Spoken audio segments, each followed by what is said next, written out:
चंबा तो मेरी जन्मभूमि है, कर्मभूमि है, और जो मैंने अपने टेन्योर में कुछ किया वो सबको मालूम है। मैं दोहराना नहीं चाहता। सर थोड़ा ऊंचा ऊंचा आवाज इशू की ना ये वही ये चिक्कर ले लेते और चिकले ये बड़ा ये क्या है? एक माइक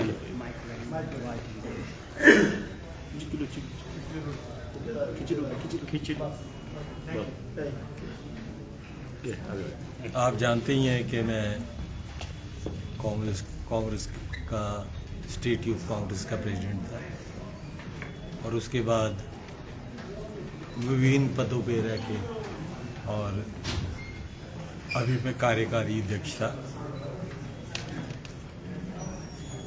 और कांग्रेस तमाम जो हिमाचल में है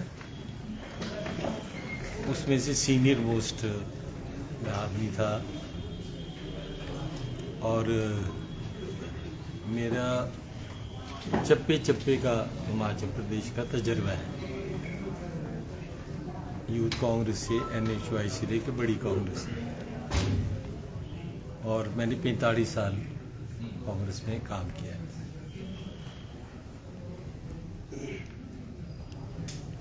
इस बारी जो मेरा फैसला था वो भी छोटा मोटा फैसला नहीं था, कि मैं काफ़ी सोच में था। और पहले तो मैंने सोचा रिज़ाइन करके घर बैठूं आराम से, और कांग्रेस में जो गतिविधियां हो रही थी मेरे नाक के नीचे, राजा वीरभद्र सिंह जी मेरे गुरु थे, और हम उनके भक्त थे। उनसे हमने बहुत कुछ सीखा और उनको पूरा सहयोग दिया। मैं आपको बताना चाहूँगा, पहले वीरभद्र सिंह जी मेरे विरोधी थे, और 1993 के बाद वो मेरे साथ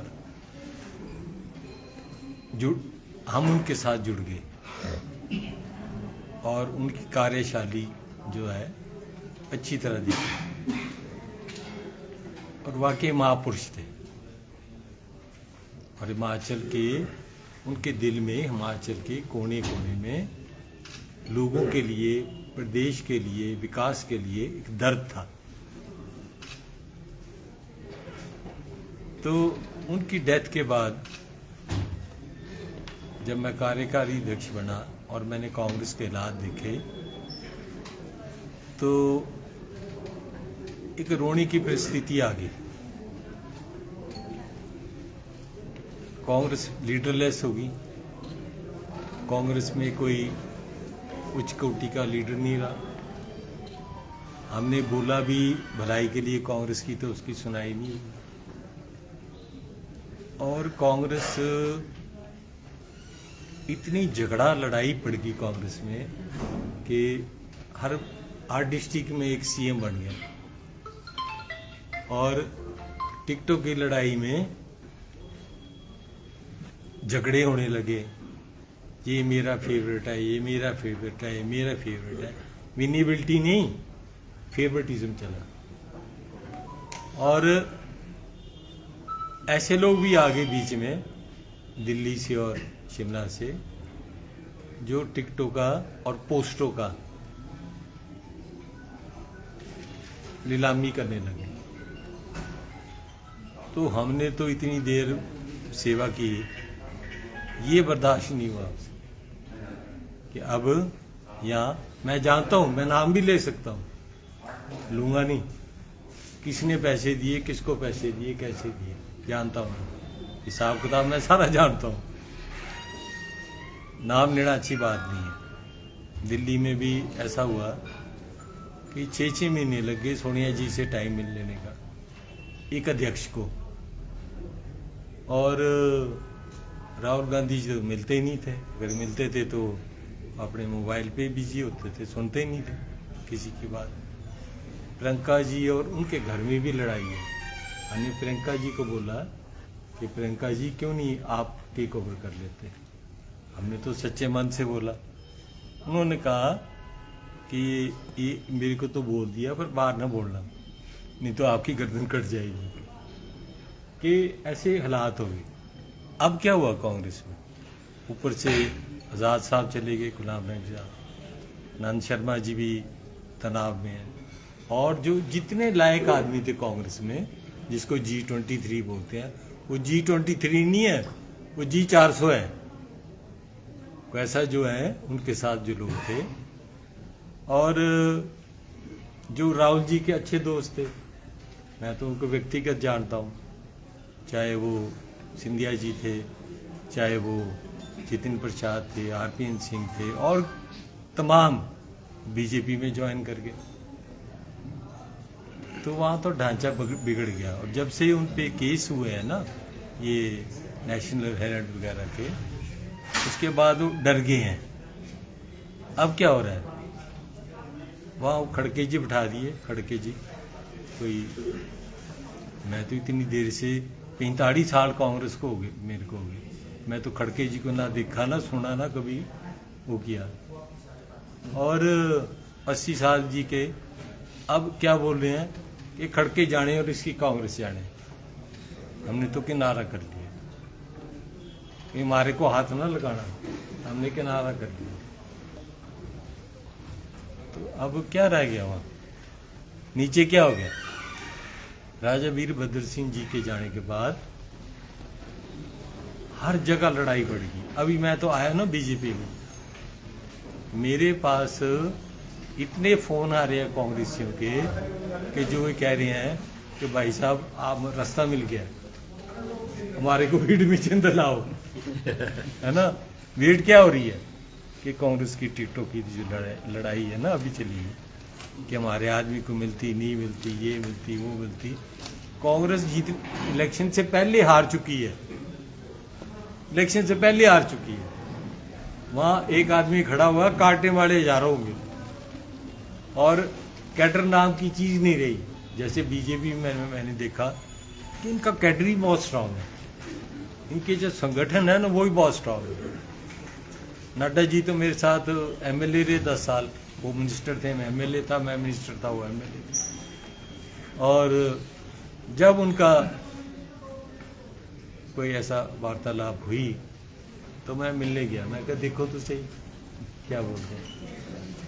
तो वहाँ उनकी वर्किंग जो देखी ना, अपने घर में ब्रेकफास्ट खिलाया, यहाँ तो सोनी गांधी को तो हमारे को 6-6 महीने लग गए टाइम लेने में, और अपने साथ बैठा के अमित शाह जी से चर्चा हुई, पीयूष गोयल जी से हुई, और भारतीय जनता पार्टी के कई लीडर थे। उनका 24 घंटे वर्किंग है, रात को नहीं, दिन को नहीं, 24 घंटे। अभी मैं कार्यकारी अध्यक्ष था तो PCC में बैठता था, प्रदेश कांग्रेस कमेटी का ऑफिस में रहता। आप यकीन नहीं मानोगे, कुत्ता भी नहीं आता। हाँ ये हाल है। आज तो मैं भी आ गया ना, अब ऐसी ताले लगी। वहाँ बैठे हैं, दिल्ली में बैठे हैं, कोई कहाँ बैठे हैं, बस कोई माल इकट्ठा कर रहा है, कोई ऐसे ना भागते चोर की लंगोटी कि भी जब भी कर लो, पता नहीं आना कि नहीं आना। और अंदर से कई बीजेपी से मिले हुए हैं। तो मैंने कहा यार ये तो जो हमने तो अपने पूरे कार्यकाल में मेरे पे कोई ऐसा भी दोष लगा दे ना कि इसने कोई एक प्याला चाय का भी पिया हो। मैंने चंबा जिले में 11,000 आदमी को नौकरी दी है, 11,000।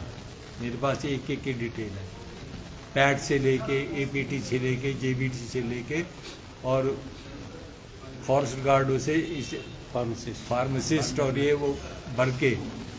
मेरे टाइम में लकी ऐसा था कि SDM के पास इंटरव्यू थे, गोपाल शर्मा SDM होते थे, है ना। तो हमने डट के लोगों की सेवा की है। कोई कहता कि पता नहीं इन पे ED का दबाव होगा, मेरे पे तो है नहीं भी। इन पे होगा तो जिन बोल रहे हैं उनके उनको पता है ना। कभी कहते हैं कि जी इलेक्शन नहीं लड़, यार तुम 80-80 साल के हो गए। धनीराम शांडल जी 83 साल के हैं, पॉल सिंह जी 80 साल के हैं, चंद्र कुमार जी नीरिंग 80 हैं, ये मोदी जी 80 से ऊपर है। नौजवान कब आएंगे? नौजवानों को मौका कब मिलेगा? जब वो भी बूढ़े हो जाएंगे। तो मैंने कई दफा बोला, मैंने इतना भी बोला कि आपने जो सर्वे किए हुए हैं उसमें जो रेड आ रहा है ना, उसकी जगह कोई नौजवानी ट्राई कर लो, क्या पता जीत जाए, नहीं जीता तो अगली दफा जीत जाएगा। तो नहीं, उनको तो वही 5 प्यारे और ऐसे ही ये चला हुआ है।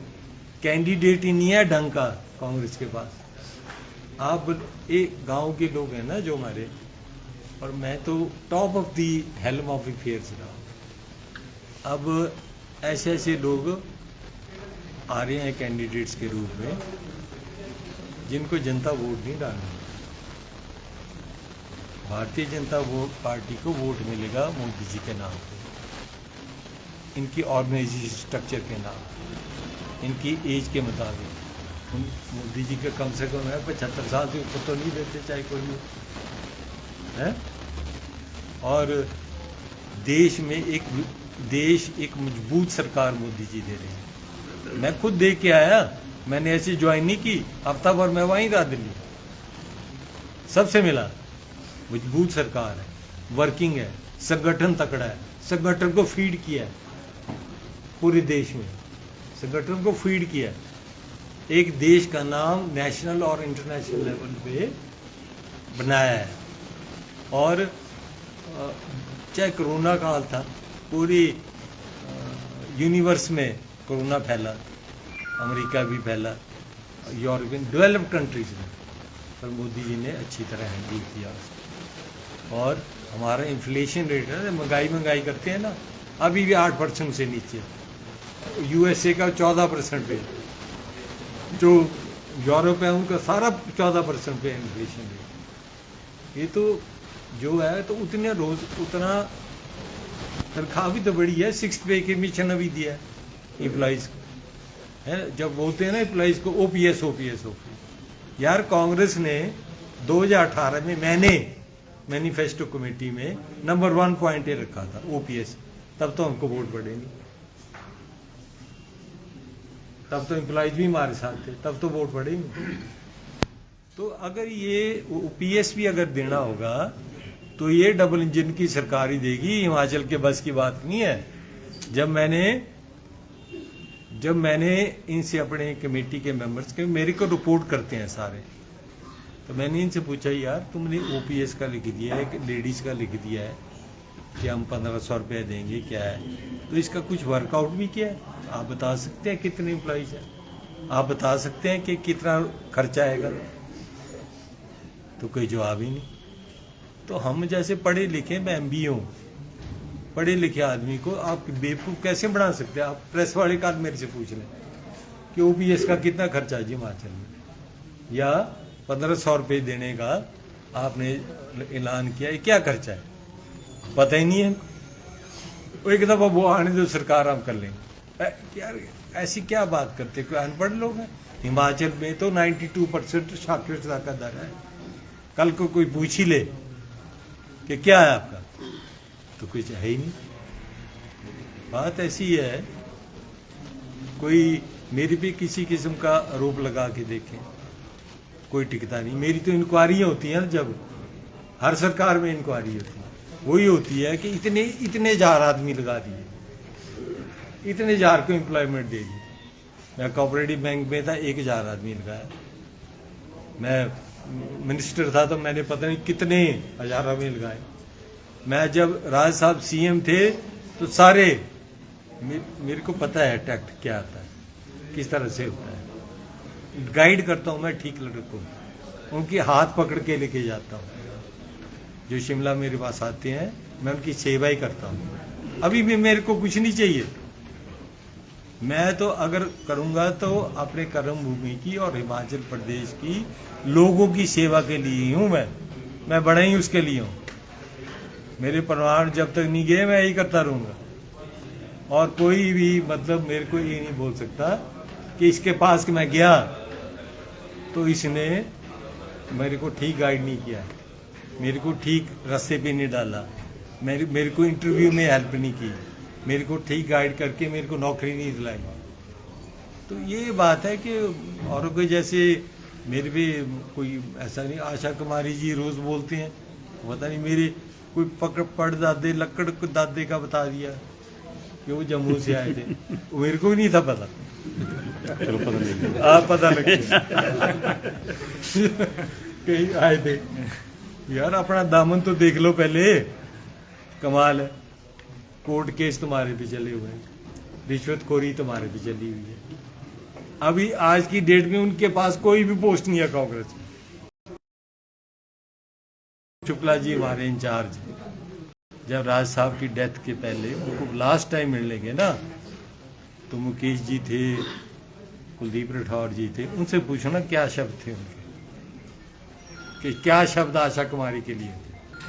मैं नहीं बोल रहा, मेरे को बोलने की जरूरत ही नहीं है। बाकी जो कोर्ट ने घसा कर दिया हुआ है, मतलब फरेब 420 407। मैं अभी दिखा आपको, ये देखो, ये हमने क्या बोलना, ये इनके झंडे झूल रहे हैं, कोई बोलने की जरूरत ही नहीं है। ये जब पंजाब की इंचार्ज थी तो पंजाब के अखबारों में ये छपा कि कुर्सी छीनी गई करप्शन के चार्जेस पे। ये आप ही रख लो, कोई देख लेना। ये है कोर्ट का वर्डिक्ट।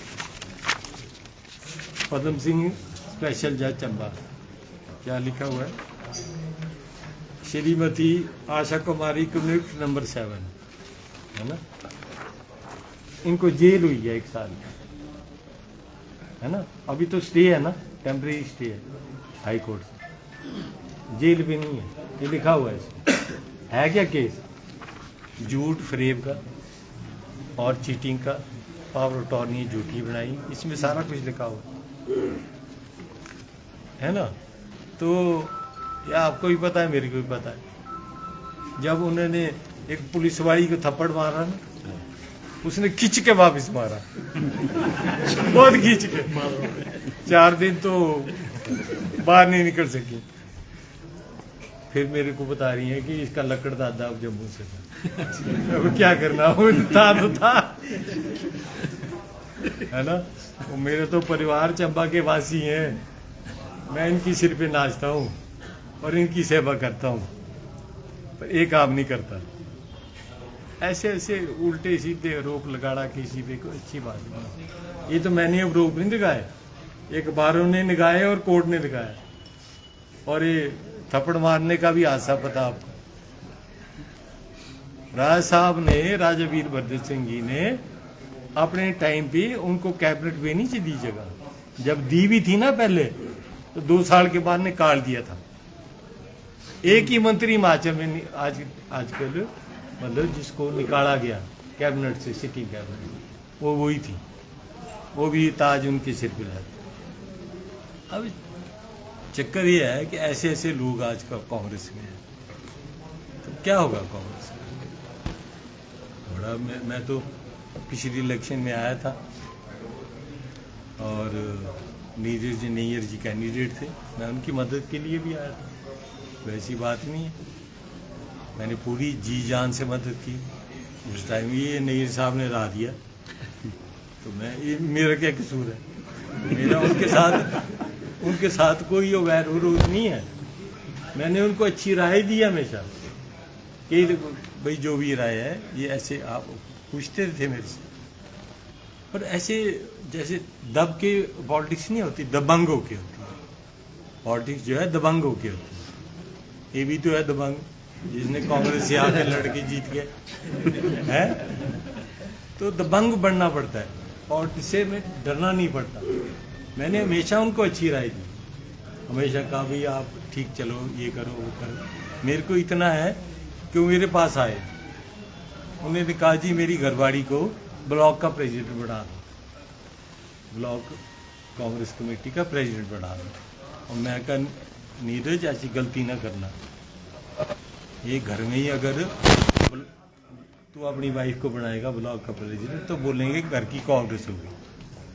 भाई हस्बैंड कैंडिडेट, डिस्ट्रिक्ट का प्रधान, और वाई ब्लॉक की प्रधान। तो जीत के आओ ना इलेक्शन, जीत के आओ फिर करो जो करना है। कमेटी का इलेक्शन लड़ो या उसका लड़ो, कांग्रेस पार्टी का इलेक्शन लड़ो, तो तब तो बात बनती है। आज मेरे को कई दफ़ा ऐसा महसूस होता है कि कोई पार्टीबाजी तो लग है, मैं कभी इसमें विश्वास नहीं करता। जिनके घर के मैंने काम किए, जिनके घर से दो दो नौकरियां दी, उनका रोजगार लगाया और भी जरियों से मदद की, अगर मैं किसी कोई कदम उठाया इतने बड़े आदमी ने, तो तुम कहाँ हो? तो मैं धन्यवाद करता हूँ लोगों का जो मेरे साथ आ गए, है ना, जो मेरे साथ आ गए, उनका वेलकम करता हूँ। और मैं सच्चे मन से चंबा की उन्नति में, तरक्की में बिलीव करता हूँ। पहले भी मैंने किया है, आगे भी करूँगा। इतनी सी बात है, और क्या है। बाकी आपसे धन्यवाद। कांग्रेस ने ज्यादा दिया था कि भाजपा ने ज्यादा सम्मान दिया? क्या मैं समझा नहीं? बहुत सम्मान दिया था आपको कि भाजपा ने ज्यादा दिया है सम्मान? बात ऐसी है ना, सम्मान तो ना हमने कभी मांगा, ना कोई ओहदा मांगा। हमारा वैसे ही सम्मान प्रदेश में पूरा है।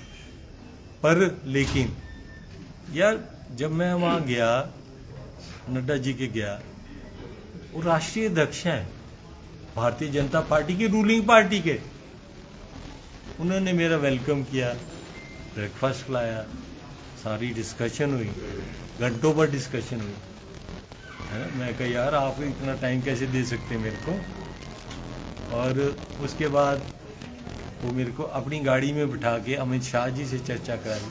अमित शाह जी एक कंप्यूटर है, कंप्यूटर, मैं आपको बता दूं है।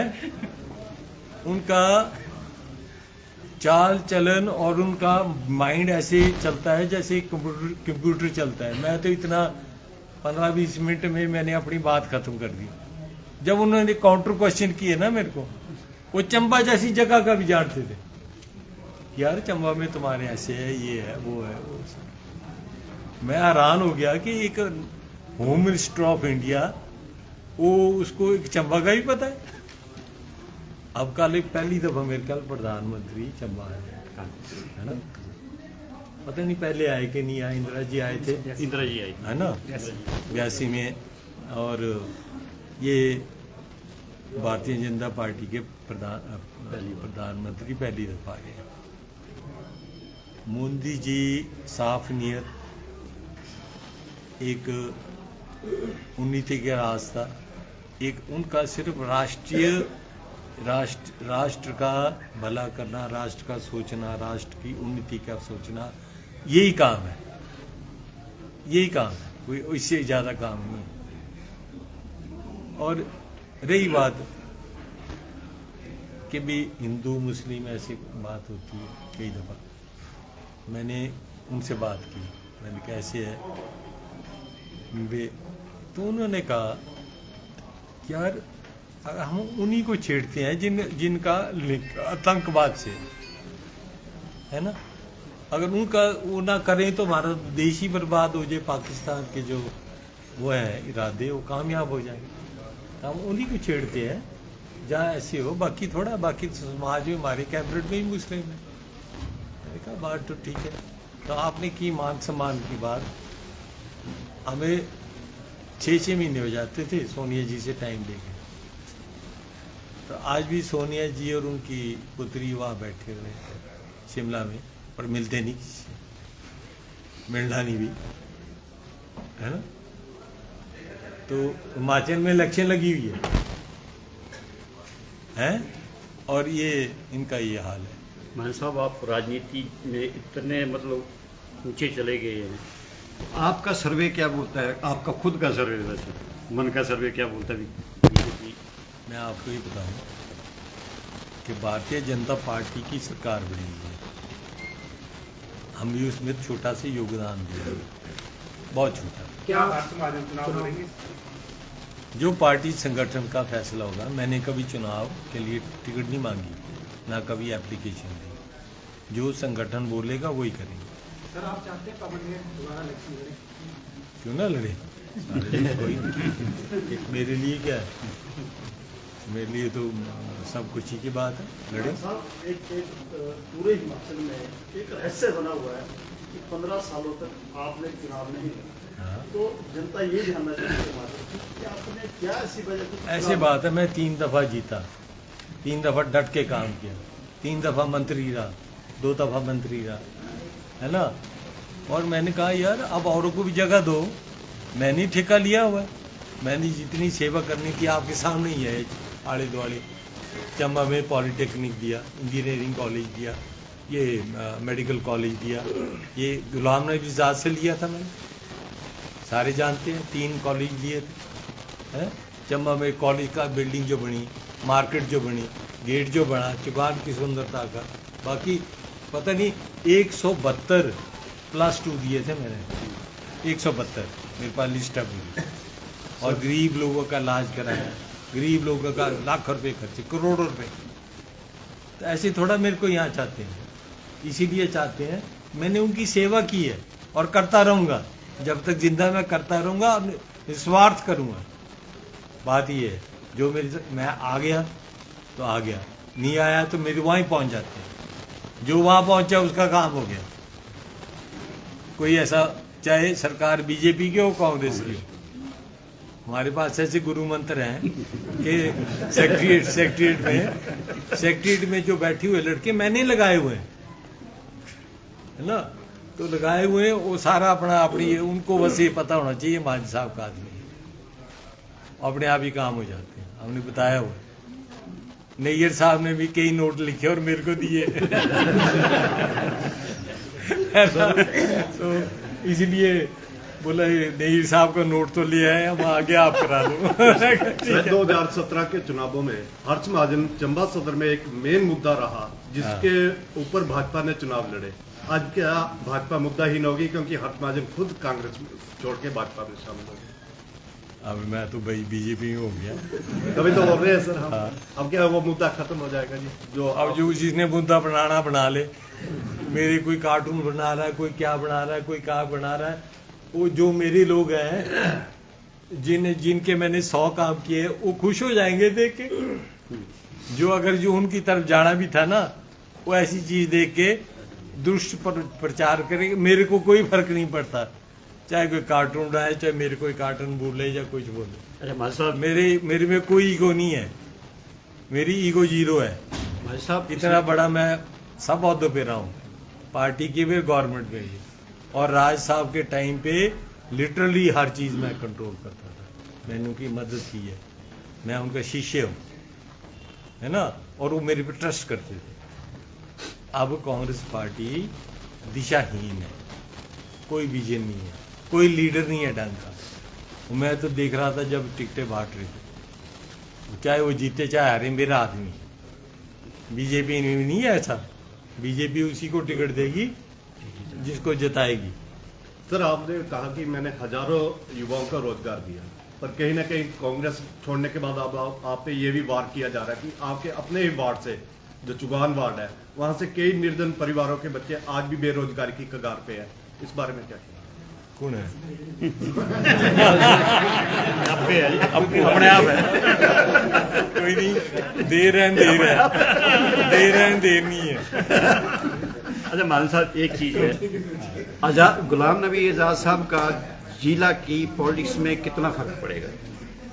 देखो ना, लोग हर चीज़ सोशल मीडिया वगैरह मैं तो चलाता नहीं भाई, ना मेरा कोई अकाउंट है ना ये है, पर सोशल मीडिया एक ऐसा जिला है जिसमें रोज उनको सुनते हैं, और ज़िले में जितनी हमारी मुस्लिम पॉपुलेशन है, हमारा उनके साथ, क्योंकि वो डोडा के हैं, तो रिश्ते नाते वहाँ है।